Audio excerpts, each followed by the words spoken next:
Il est 19 h hier soir à l'entrée de la rue d'Arscott lorsqu'un vol avec violence dégénère en bagarre. 2 coups de feu sont tirés, dont l'un touche une personne à proximité. La victime est rapidement emmenée à l'hôpital. Aujourd'hui, le parquet de Bruxelles confirme que ces jours ne sont plus en danger. Mais cet énième épisode de violence dans le quartier, c'est la goutte qui fait déborder le vase. Les riverains sont furieux. On n'a plus chez nous, on a peur de notre magasin, on a peur. Et on dit quelque chose, ils ont des couteaux ou bien ils ont des cutters sur eux. Et on les laisse partir. Vous trouvez ça normal ?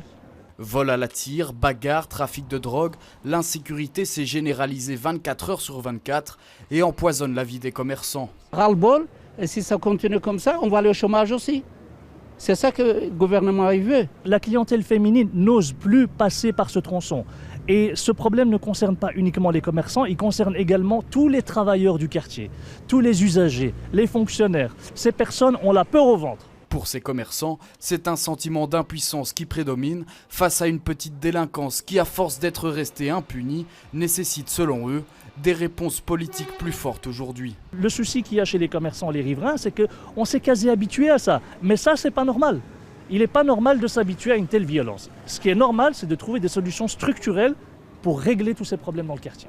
Cet après-midi, les bourgmestres de Saint-Josse et Scarbeck se sont exprimés dans un communiqué commun et appellent le fédéral à réagir.